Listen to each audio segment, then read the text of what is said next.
Hi, everybody. Before we get to another great interview, the Too Opinionated podcast could really use your help. And it's easy, it's free. IMDb, which is the entertainment database, imdb.com, named us a top 100 podcast. We came in at number 82. That's a big deal because there's 15 million podcasts and growing. So to be named to anybody's top 100 list, pretty big deal for us. And the way you can help is to go to imdb.com, look up the Too Opinionated podcast, and that's it. Just bringing our page up. That traffic really helps us out. Our YouTube channel is MeisterCon Pod. All we ask is that you subscribe. It's also free, but that really helps us to attract these amazing guests that we keep bringing on the program. And that's it. 2 easy ways for you to support us, and we would really appreciate the help. Now let's get to that interview. Hi, everybody. Welcome to another edition of Too Opinionated. I'm so excited today. I've got filmmaker Jacob Young with me. So welcome, Jacob. Mike, it's great to be here. Thanks for inviting me on. Well, I love having anyone on that has a West Virginia connection, and I think you count. You've been here for a long time. Well, yeah, I do have some West Virginia roots for sure. My mother worked in the Homer Laughlin Pottery in Newell, West Virginia, Yeah. and I grew up in this tiny little town called Newell, which is as far north in West Virginia as you can possibly go, like the end of the northern panhandle. And the that's just barely West Virginia. Barely. It's mostly that whole panhandle up there, it could easily be called Pennsylvania. I mean, it's so close to Pennsylvania. It really is. West Virginia is so schizophrenic. Like southern West Virginia is like nothing like that area, and it's like two different worlds, really. Well, my wife and I, we spend a lot of time out in LA, and I always tell people that. I'm like, there's more people in LA than we have in the whole state. Yeah, that's right. That's for sure. Well, Jacob, let's start this way. I've been a fan of yours for forever, for as long as I can remember. But tell me a little bit about what got you into kind of that entertainment space. What got you started? What gave you the thought to start doing the documentaries? Just talk a little bit about what got you going. Sure. Well, I guess like I got to WVU on a theater scholarship, and I had done theater, and I'd done a little bit of acting, but mostly I like to direct if they'd give me a chance to direct something. And but I came to WVU and I worked in theater, and we would work like 4 months or 5 months or something, and then like the thing would go on, and it would be on for like 2 nights, and maybe like 50 people, 100 people, and I thought, there's got to be some way like we could save this thing, or so I started just setting up, like the cheapest any kind of camera I could get a hold of. And, if you just sit in the back of the hall and try to shoot the play, well, you realize right away, well, hell, that's no good. I got to hold this thing up here and get a close up. And, I've seen TV before, I know how this works. So, you need all these other shots. And then, after like trying that for a while, I'm thinking, what are we doing in this damn theater? Like, just go outside and why don't we just go outside and shoot, And so I got like an idea that maybe I could shoot something. And then I went on this trip to New York City with a couple of my good buddies, and we were just going to go to some clubs and dance and stuff. Yeah. And like for some reason, the guy we were visiting like decided he wanted to haul us out to this movie. And I thought, okay, if we've got to go, And so and it was like no other movie I'd ever seen. It was an Earl Morris movie called Gates of Heaven. Oh, yeah. I know that movie. Gates of Heaven is about this pet cemetery that goes bankrupt, and they've got to move the pets. And like I was watching this thing, and it just blew me away. And these guys got up to leave, and I said, no, I'm watching it again. And they took off, and I sat through the whole thing again. And I got home, and I thought, that I could do that. Yeah. Everything in the movie like made perfect sense to me. And so I had this idea, like I kind of wanted to, like I've driven these like junk cars my whole life. Like all my cars cost like $200, and I'd spent a Yep. lot of time in junkyards, like dealing with the guy who ran the junkyard, like the junk man. And these guys were like another breed, Like Oh I yeah. liked all these guys, and so the first thing I made was a thing. It was a kind of a direct ripoff of Gates of Heaven, but it was called the Junkumentary, Oh, and it was I know. One of my favorite things you've ever done. So well, good. yeah, it was a junkumentary, and you know what? I was shooting the junkumentary, and like it was really easy. All you didn't have to ask too many questions. You just say, "Is that right?" And they would be right off. And then there were like some cool things that happened in junkumentary. Like the best part was this guy was complaining about the regulations that the state imposed on junkyards, and he looks right in the lens and says, "We do not object to regulations, but why is there always an asshole in charge?" It was like the instant that happened, I knew I had a film. Yeah. Like I said, "Oh man, that's it right there." And so we went and interviewed like 6 or 7 other junk men, and then we put the junkumentary together. And very unexpectedly, it started winning awards. Um, it won like some public television awards, and Yeah. it won this international award at this conference called Input. There used to be this thing called Input, and all the state-sponsored TV all over the world, like our public TV and Yeah.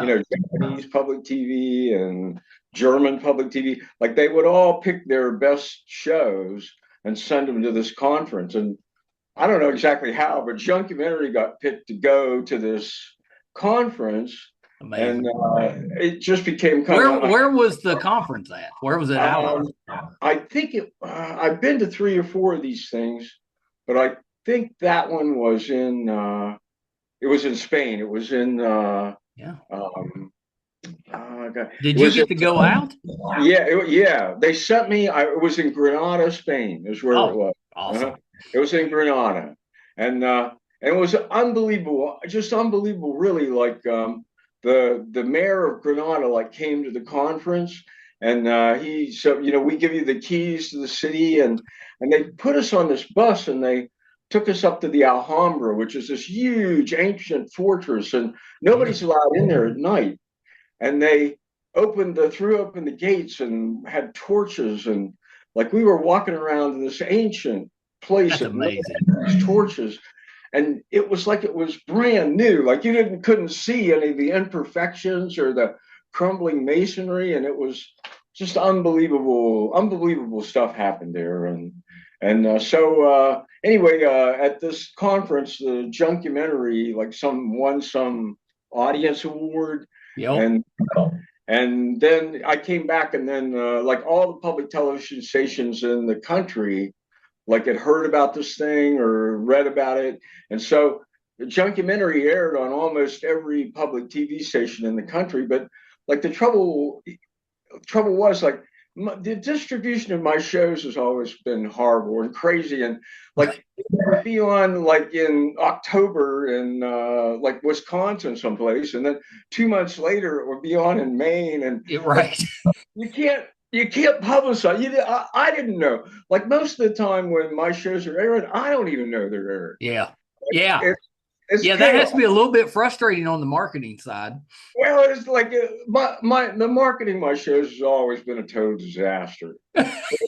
And like I've had people try to sell me copies of my own shows, what like I mean it's like it's always been like mismanaged and horrible. Like public TV made a lot of money off my shows, and Sure. for a long time they paid the bills with the proceeds from my shows, and but like once the public TV thing fell apart, and our station kind of fell apart, like everything was chaos after that. And Yeah. like I do get a little bit of licensing money. Like somebody will call me up and want to use 5 minutes of this show or 2 minutes of that show. Right. and they'll give me $1,000 or $500 and we always just say sure, yeah, Well, yeah, yeah, why not? yeah. Yeah. Why not? I mean, I don't have to do anything, just sign and Yeah, just send me the money. yeah. But like most of my shows, you could see them on YouTube. Like they've been taken down off YouTube 1,000 times, and there's no point, Like as soon as it's taken down, it's right back up. Yeah. Well, why Like are they taking them down? well, I would call them and say, hey, that's my copyrighted. That's my copyrighted show, that you've got on the thing. And they would take it down. And then the day later, it would just like show up on another, like it was like this whack-a-mole thing. Well, that's how you know it was very popular. Well, yeah. Like the library here used to call me up and say, Jacob, we need like 5 more copies of your show because like Dancing, they stole the copy, like they stole all the copies of Dancing Outlaw again, or like they stole this or stole that. So like my stuff has been, I guess it is kind of a compliment of how often my stuff gets stolen. It is. But it gets stolen that doesn't help you a lot though, financially though. No, it doesn't. But on the other hand, I'm happy that people get to see the shows. Like, I mean, I'd rather, if I got this thing and like if you could pay me, that would be nice. But if you can't, you can see it anyway. That's right. That's right. I don't really. I mean, I just don't feel that like possessive about the thing. I guess Well, that's a great way to be because ideally everybody sees it. You make a lot of money. But if you can't make the money out of it, you at least want everybody to see it, and everybody loves it once they see it.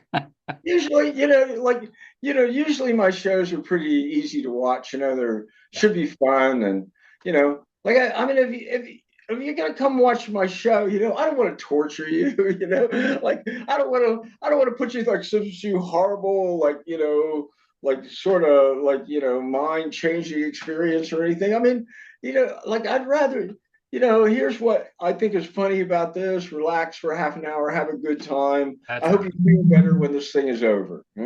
Yeah. Well, so once the Junkumentary happened and you kind of did the film, the film festival circuit, is that when you signed the thing with Different Drummer? When did that one come about? Yeah, I went back to like we did, we worked on publicity and we kind of pushed Junkumentary for a few months, and then it was time to go back to work, and I went back to work, and we just gotten a new program director, this guy Mark Samuels, and he also had been at Input with me. And while we were at Input, we were approached by this guy. Oh God, man, like I'm having trouble with his name right now. But there was a BBC producer. Yeah. And he like approached us, and we made a deal with the BBC. And they wanted to use Junkumentary. So he came here and he proposed that we start this new series, and that I would work on it, John Nakashima would work on it, and Mark Samuels would work on it. And we'll all try to, make shows and make them similar. And there was a big debate about what it should be. And like I had this list of like things that I was interested in, and they were mostly just individuals, like I wanted to do a show about this person or that person. And we looked at it and we said, well, these people were looked at it and said, all these people are a little weird, Jacob. I said, well, maybe so, but like, that's good. I said, and he said, well, Different Drummer. I think it was Mark that said, that's it, like Different Drummer. And so we shot this little rotoscope thing with Ross Watney walks up through this crowd, walking the other direction and kind of freezes in the camera. And that was the logo, the opening for Different Drummer. And the first Different Drummer was, the very first one ever made was the Reverend Coffindaffer, who was, it's in a show called Point Man for God. Oh yeah, that's one of my favorites because he was going around putting up the crosses. Yeah. The Reverend Coffindaffer, he like he was a kind of a like a, I don't know how to describe him, but he was a kind of like a grumpy guy. He was always like angry, and he was always disappointed in people. He just thought the human race was pretty much a failure, and he was gonna like Christianize it and reform it and preach to it because he thought the whole human race needed improvement. And so and he thought that about me too. Like he thought I needed a lot of improvement. And but I went to, it was a good story. When I first went to see him, like everybody told me, Jacob, Reverend Coffindauer's not going to talk to you. He hates journalists. He's having all these feuds with all these journalists already. He's not going to talk to you. But so I was driving down to meet the guy, and I had the like AM preachers on the radio, and I was kind of listening to get myself in the right mindset, And so the preacher came on, and he cited some like verse in scripture, and he said, now I think it was Mark 18:7, and he said, let us always remember to listen to the ideas of strangers, for how else will they accept the word of the Lord? And this stuck straight in my head immediately. I said, this is perfect. And so I went up to Coffindauer's door, and he was once again like not friendly, like, said, I told you if you came here, I wouldn't do this. And he looked at me and he said, give me one good reason why I should put up with you. And I said, well, how about Mark 7, verse 18? Let us always listen to the ideas of strangers. And he whipped out his Bible, and and there it was. Listen to the ideas of strangers. And he looked at it, and he looked at me, and he looked at it again, and he looked at me, and he said, what do you want? And I said, I just want to tell you a story. I said, I want you to sit in front of the camera for me and explain what you do, okay? And I was in. Amazing. I actually watched my grandfather was a Baptist minister, and at that time he was the minister at the Winfield Baptist Church. And we watched that at the church. Whoa, really? They showed that in a church? Well, and it wasn't during the full church service. It was Sunday school. It was Sunday school. But we probably had 30 or 40 people in there and watched that. But I remember it was my grandmother was teaching the class, and she wanted to watch it. So we watched it with her. But I remember seeing that with a group of the deacons and the higher ups in church. But everybody loved it. Really? Everybody loved it? They didn't all agree with what he was doing. Some of them were like, I don't know about that. But they loved the whole documentary. I remember that one distinctly just because I watched it at the church. Yeah. Well, we worked on that, and I came back to the station and cut that whole show maybe in about 2 or 3 weeks. And it was finished. It was one of the ones that was finished the quickest. And so I brought it in, and John Nakashima looked at it, Mark looked at it, I looked at it. I said, well, this is it, man. Like, this is what Different Drummer is. Yeah. I said, I know the next one's going to be nothing like this, but that's another thing, like the next one should have nothing like this. It should have a totally different music, and everything should be totally different, because like the idea was, if like whoever this person was that we were trying to make their film, we were thinking, if this guy made a film, what would it look like? Like with this guy.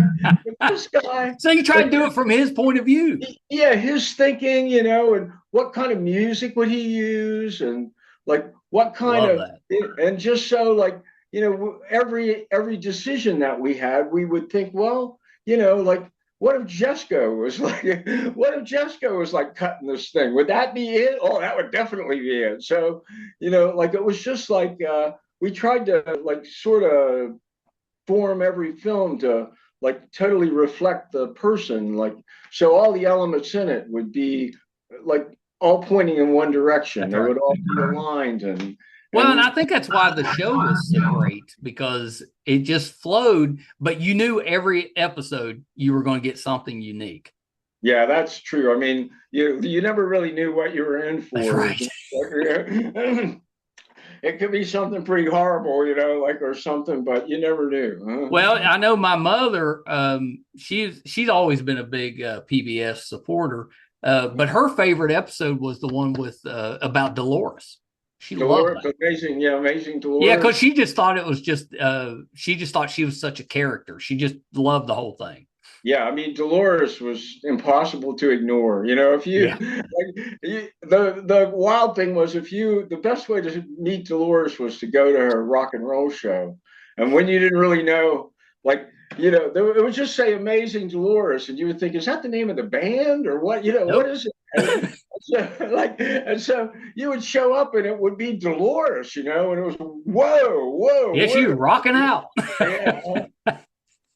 Yeah, I mean, it's impossible to look away from Dolores. Once she starts doing her thing, and so that was a pretty easy show to make. But we didn't really know, how kind of deeply she would talk about her mental problems, and Yeah. she really, as far as just a person being totally open and telling you about all their experiences, Dolores was incredibly empathetic and open, and she had good stories to tell, and she had been through so much, and so it was a rich field to plow. Yeah. Yeah. Well, and she was very willing to talk about it. Oh yeah, oh yeah. And the angels I mean, when the angels came into that show, it was almost impossible to keep them out. Yeah. Like Dolores, everything she would have to clear everything with the angels. No matter what you wanted to do, or Dolores, everybody's hungry. Let's drive down to we'll go down to the Burger King, and we'll check with the angels. And she would come back and say, the angels say it's fine. We won't have a car wreck or anything. We'll go to the Burger King and everything will be fine. So the angels were like a constant presence on the set. And I got the idea of, well, let's just bring them in. So I asked Dolores, I said, Dolores, what do the angels look like? And Murph Tinsley, my sound man, was looking at this heavy guy, and Dolores turned around and said, well, one of them looks a lot like him. I said, like Murph? And she said, yeah, a lot like Murph. So we sent off to Florida and got these angel costumes and dressed Murph and the two crew guys, Murph, Tinsley, and Chip, and they played the angels and you see them in that shot where they're standing on top of the trailer.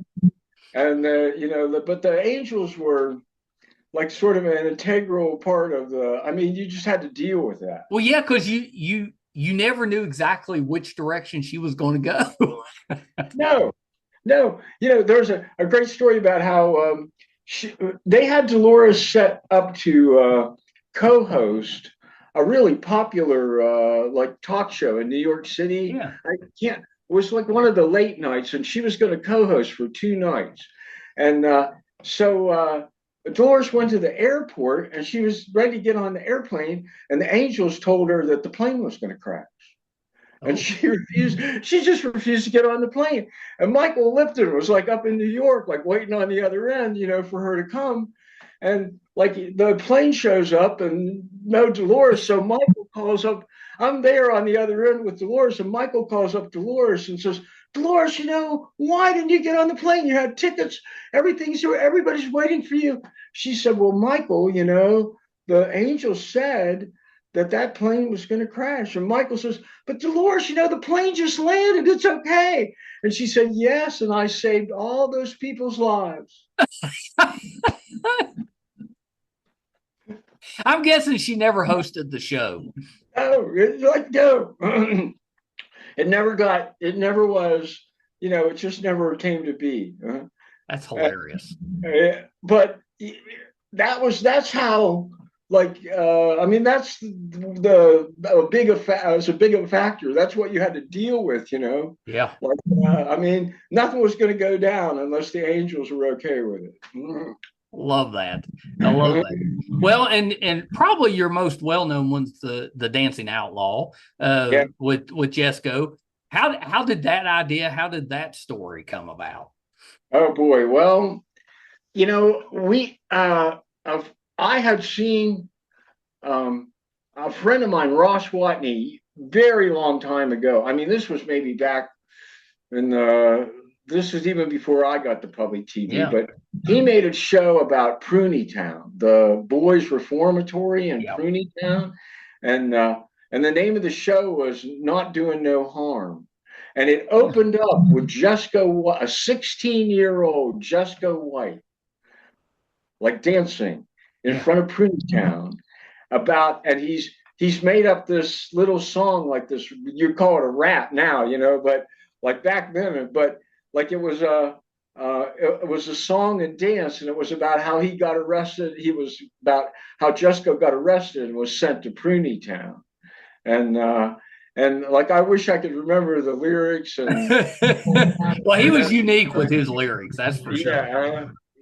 Yeah. Standing on the corner, not doing no harm. Along came a green hat, took me by the arm, and he was like, "Next thing you know, I'm in the Boone County Jail." And he's dancing to this whole thing, and so I saw this guy. I couldn't believe it, And then we had heard stories about his father, about D. Ray White, Yeah, and what a good dancer he was, and so there was this diner in Madison, and it had like some lawyers ate there, and they would sit around there and tell white family stories all day because they were either prosecuting them or defending them all the time. Yep.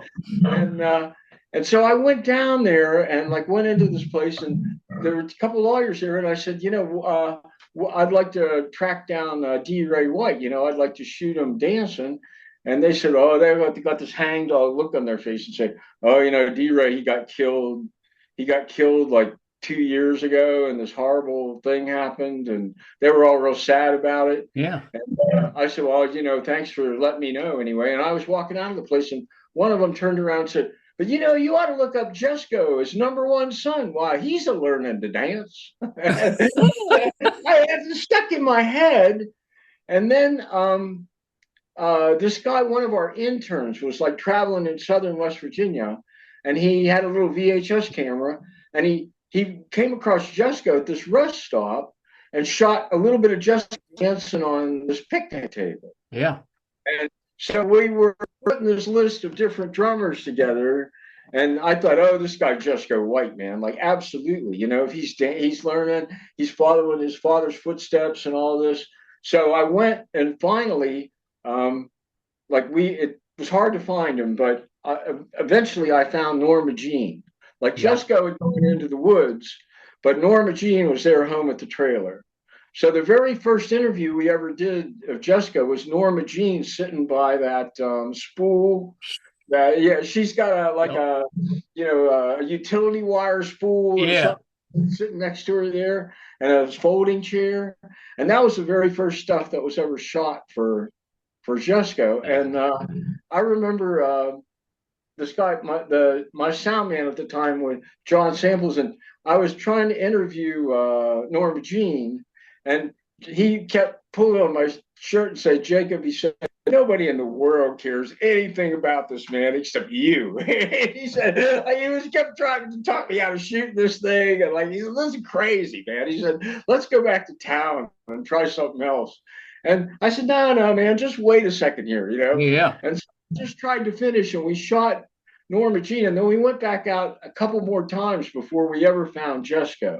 At that particular time, Jesco would only come home every 3 or 4 days. He would come home and eat, and then he would take his gun and go back out into the woods. Yeah. He was just like, it was hard to find him, So, but eventually we were there when he came home, and we talked to him about, I told him exactly what I was trying to do, but I found out later he had this weird idea. He thought I was writing a biography about him, and then he thought we were making music videos. He didn't really understand the document. He didn't really get the idea of a documentary, but he thought what we were doing was, and I was writing something, and that was his biography. And I explained to him, this is not right 1,000 times, but he couldn't get out of his head that there was going to be this book.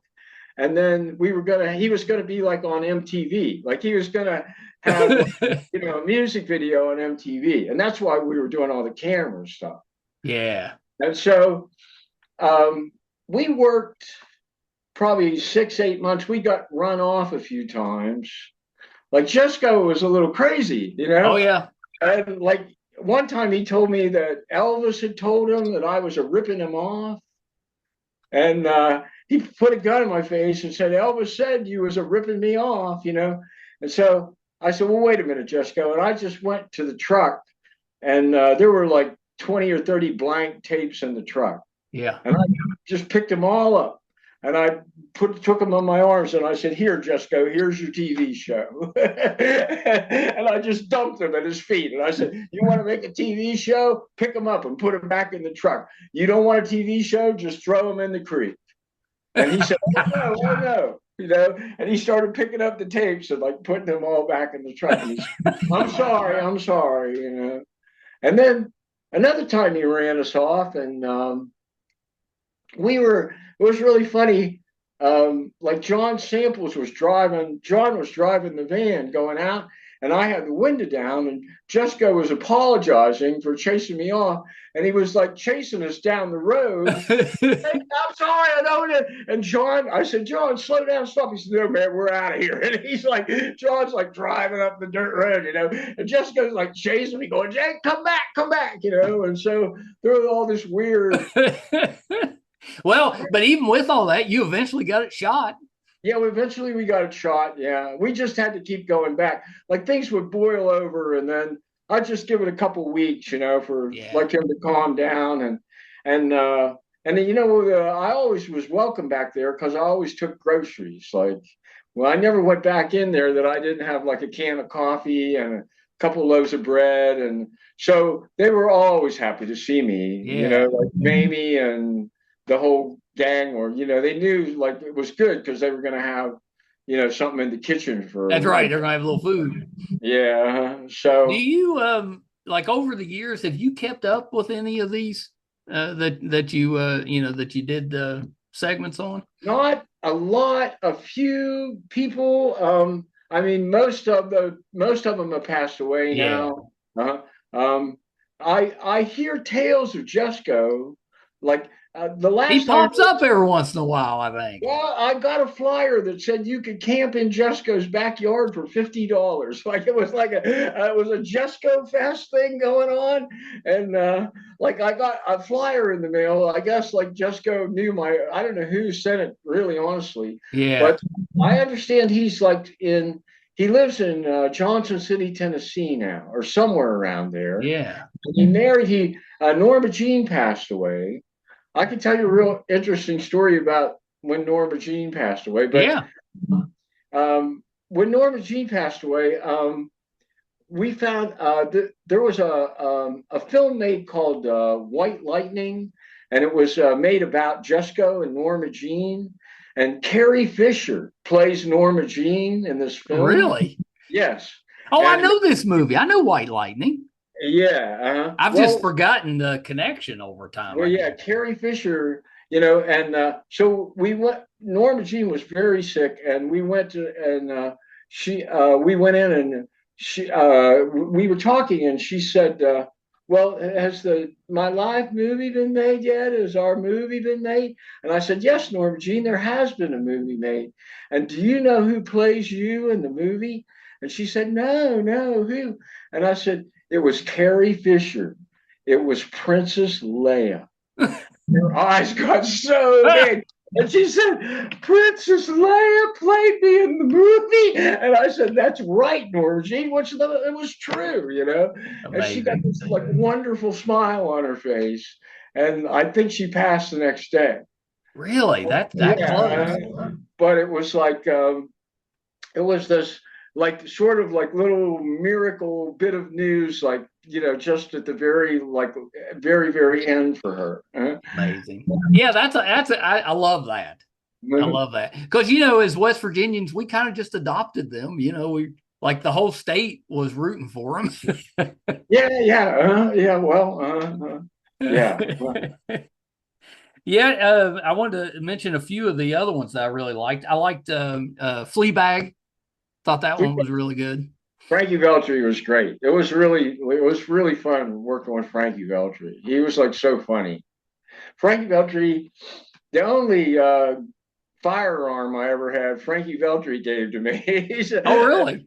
yeah, he said, he took me aside like we were going out there, and he said, come over here, Young. He said, Young, come here, Young. And he pulls me over and said, Young, you got a gun? I said, hell no, Frankie, I don't have a gun. What do I do with a gun? He said, you can't be coming in and out of the Holly Hotel without a gun. I said, really? He said, yeah, you better have. So he got out this like, Glock and like stuck it like down in my coat, and he said, now I want you to keep this loaded, and I might need you to help me sometime. I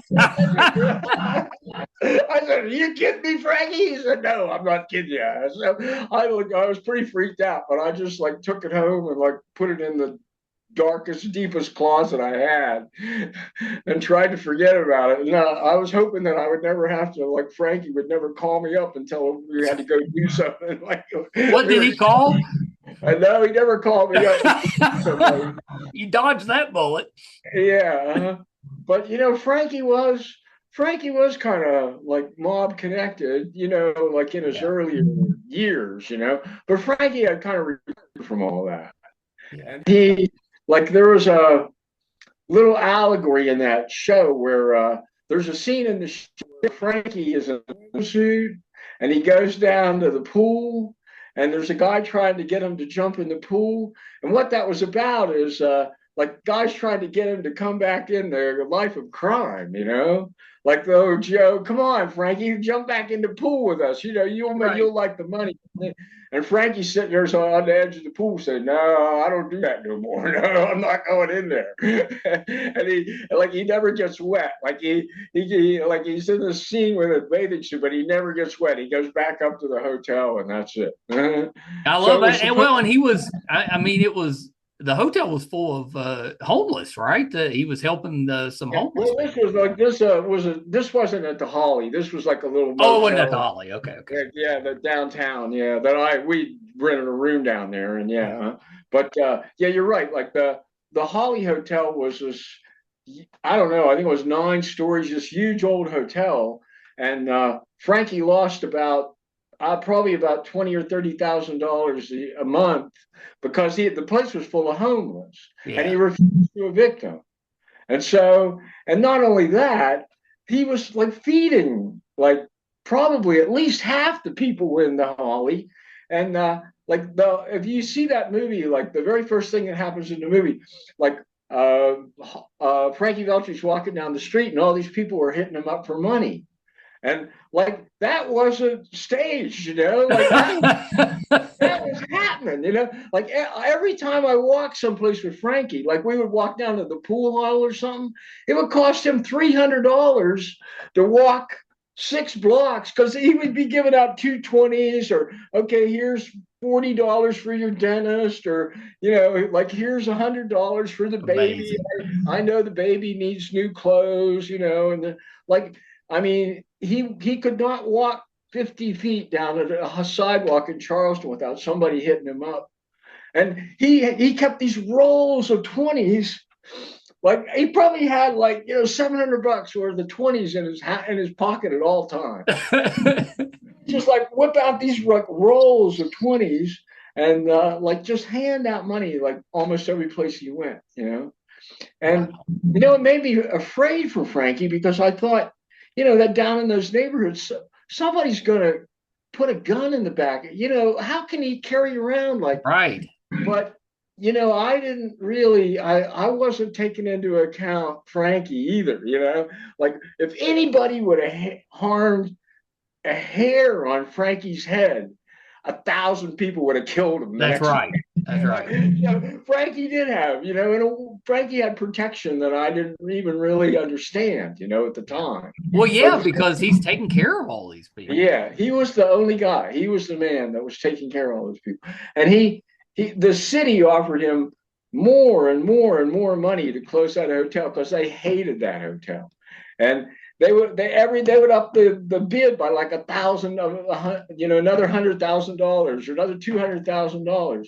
And Frankie would just say to him, well, are you going to put all the people somewhere? What are you going to do with the people then? Yeah. And until the city found a housing for every one of those residents at the Holly, that when the city showed Frankie all the paperwork and where they were all going to go, then that's when Frankie sold the hotel. Good for him. Not until it took them 2 years for them to satisfy Frankie that those people were going to get taken care of. And they had to do that before he would sell the hotel. That's amazing. Yeah, good for him though. That's why those stories I think connect so well, because they're just that human side of it. And humans are weird. I mean, we're just weird. And it's neat, kind of tagging along to see the weirdness in others. Yeah. I mean, Frankie Veltri was an incredible guy, amazing. Frankie couldn't read. Oh, really? He could not read. But he would laugh and he would say, well, I can't read that word. I can't read so well, but I can count. Like Frankie was worth maybe like $3 million, $4 million. Yeah. Frankie could have lived in the nicest house up in South Charleston. He could have picked any of those mansions up in South Charleston, and he lived in this one room place over this garage.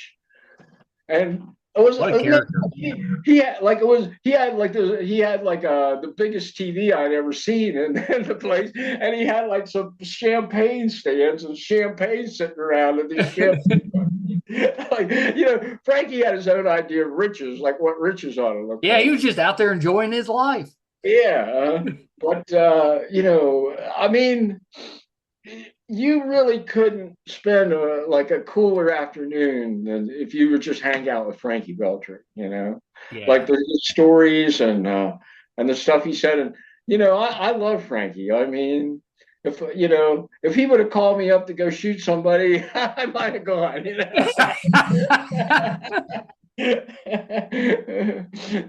So yeah, Frankie was, I probably had more fun making that Frankie Veltri movie than amazing. Yeah, almost any other movie. Well, and it was fun to watch. I mean, he was a character. Yeah, he was great. That's pretty good. Well, Jacob, I appreciate you taking a little bit of time. You've done so much. We could talk all day and probably not get through it all. I mean, there's so many other stories. People have never seen any of the shows. I'd recommend. I mean, Dancing Outlaw is a well-known one, but it's not the best show. Right. Right. I think I like that show about Elmer Fike called "Glitch in the System." Oh, I like that one too. Yeah, but he was battling with the EPA, right? Elmer Fike. Elmer Fike had this mom and pop chemical plant in Nitro, West Virginia. If you can imagine that. And for years and years and years, if Union Carbide or Monsanto or one of those chemical giants had some nasty thing that they needed to do, and the EPA or the regulators would never let them get away with it, they would just take it down to Elmer, and Elmer would do it, and nobody was watching Elmer. Like Elmer could do anything he wanted to do, and he was it was unbelievable the stuff he was doing down there. Like he was making everything from rocket fuel to rat poison down there. And when the EPA finally woke up and realized what that place was, we were in Elmer's office, and this SWAT team came in from EPA, a bunch of tractor trailer trucks and 2 or 3 federal marshals, and they threw up a fence around the place while we were sitting there. And it was we were right in the middle of this incredible environmental battle, man. And we were right in the middle of it for 3 or 5 months or something.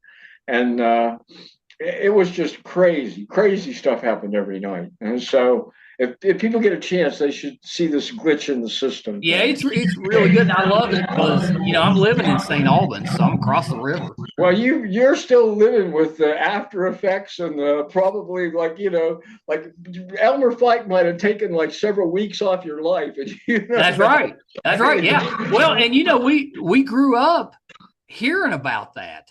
Yeah. You know? Well, we were there when they had to evacuate Nitro. They found they found this hydrogen cyanide, the stuff that you use in a gas chamber, Yeah. like to kill somebody.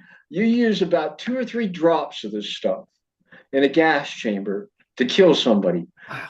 Elmer Fike had 50 gallons of it bolted to the inside of one of his garages in this unbelievable thing. This container had been manufactured in France, and it had somehow had these safety devices like connected to it, and it had sealed itself. Wow. Because like what had happened is like it was had real strict regulations about how this thing was going to be stored, and like it only could vary about 3 or 4 degrees. Elmer had it bolted on the wall of an exterior building, like with no heat in it, and the thing had like years and years ago like sealed itself up, and so the EPA and they were scared to death to move it, so they decided the only safe thing to do would be to incinerate it.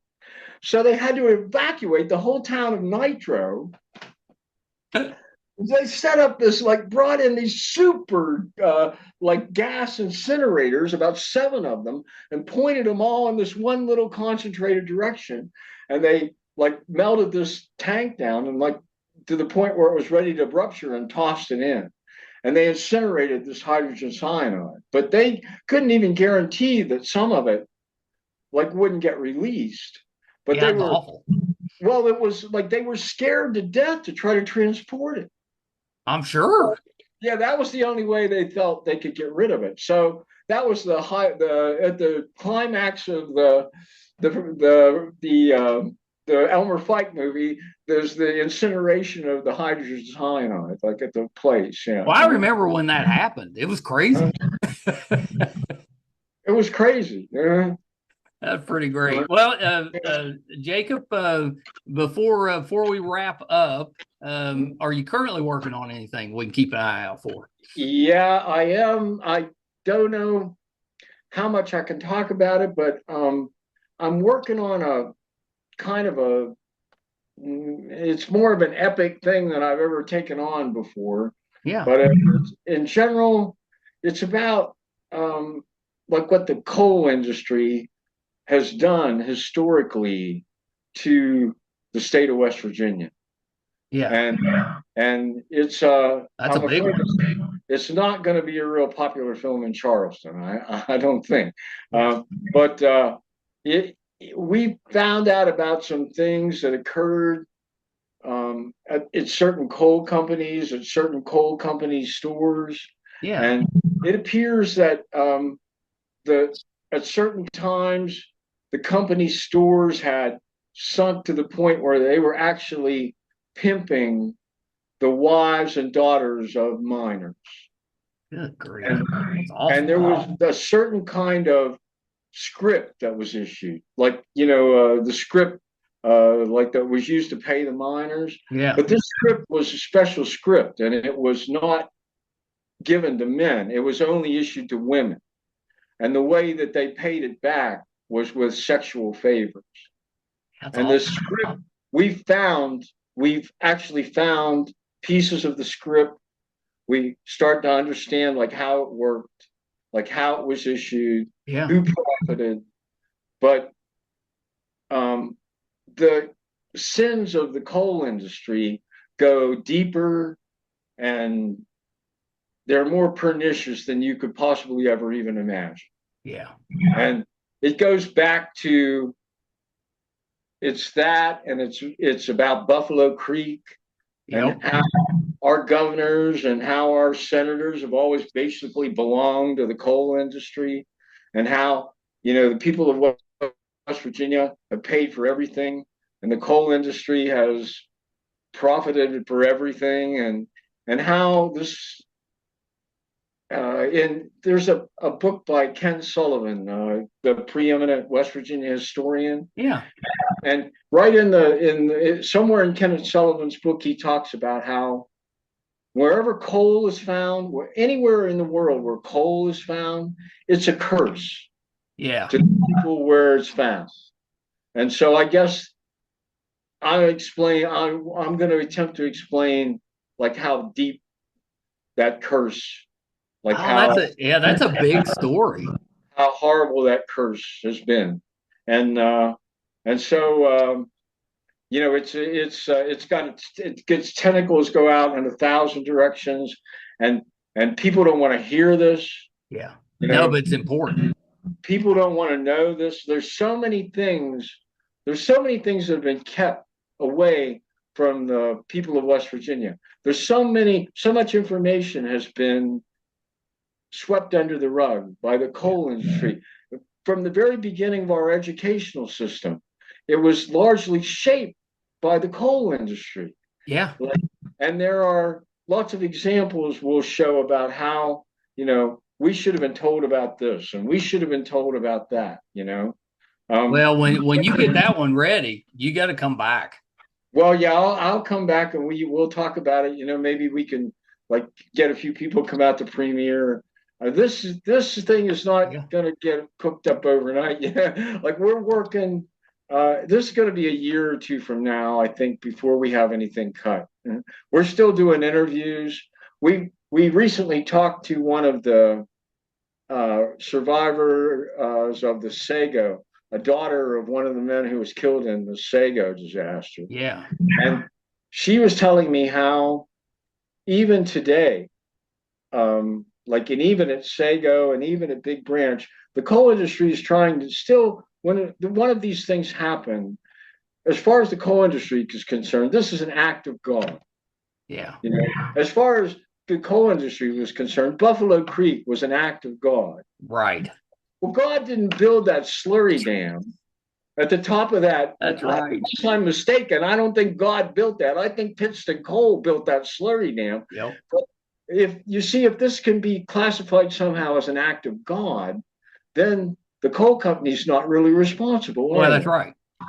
And so, this is just like another one of the many, many little tactics, that they still employ. And I just would everybody all in one place, all at one time, to get a good view of what they've done. Well, keep us in mind because I'd love to at the minimum at least come out to the premiere. Yeah, I think it's going to be called Undermined. Okay. And so if you see something advertised, I don't think anybody's going to take that title off of them because probably not. Probably not. Real attractive. Yeah. But no, that's awesome. Good for you, and definitely something that's needed. We've needed something done on that for decades. Yeah. Well, we just recently had to re-gear, and every 3-4 years, all the cameras are obsolete. And so we oh God again, we got to go call up the B&W in New York, and they want another 15,000. That was all the money for the new car, right? That's there. Right. Well, that's why it's such a slow process doing. Yeah, it is, and and then once we get all the new gear, then I have to learn again, how to, there's always the learning curve. I can't use the old editing system, I have to use the new. That's right. Yeah, so it's a process. I'm slow, and I don't work on it as hard as I used to. Well, that's right. That's right. We're getting older. Well, Jacob, if someone wants to kind of track what you're doing or follow you, do you have a website or you're on social media? Where can we find you? I don't know, not really. I don't pay much attention to well, you got your head down working. Yeah. I now and then I'll have a screening. I just had a big retrospective craft film festival in Clarksburg about a month ago. Yeah. It gave me a whole day, and they showed nothing but my movies all day. And so every now and then, I'll take over a little theater and screen, or we'll have a little event. I think in January I'm supposed to show up at Michael Lipton has a film series in Charleston. Yeah. And I'm gonna do a screening down there, I think in January. Oh, we'll come out. Well, yeah, we'll come out. But it's pretty hit and miss. Yeah. Like once again, I'm not too good at. I'm not much of a businessman, and I don't. My distribution's been screwed up from day one. So, well, you got the important part done. You're a filmmaker, and you do great at that. Well, all I want to try to be able to do is to make a movie that people will enjoy. That you'll get something out of the thing, and they'll feel like that. They found out something. So, right. If I can get that done, that's okay with me. Mm-hmm. Amazing. Well, Jacob, open invitation. When you're ready, just holler and we'll do it again. Okay. I think you can see Dancing Out. There's a thing called the Internet Movie Archive. Yeah. I think. Yeah. I think Dancing Outlaw is on there. Some of my shows are on there. I think you're right. You can find most of them. I think you could just find on YouTube because I don't try to protect them anymore. Yeah. Like it's fine with me. Watch them if you want to. Get them out there. All right, Jacob. Hold on one second. Jacob Young, just a fantastically talented individual. If you've never watched his documentaries, do yourself a favor and check them out. He is fantastic, and I think we hit most of what I want to talk about. He did one called Saturday Night in Babylon, which was about reggae music and the culture. I love that one. And there was one called Dr. No, which was about white supremacists that was a little disturbing, but a really good documentary. Just absolutely love Jacob, and we'll definitely bring him back. Our YouTube channel is MeisterCon Pod. Please subscribe. We could really use the help. Our website's meistercon.com. You can find over 1,000 episodes, audio and video versions both. So please check us out there, meistercon.com. Thank you guys so much. Until next time. Bye, everybody.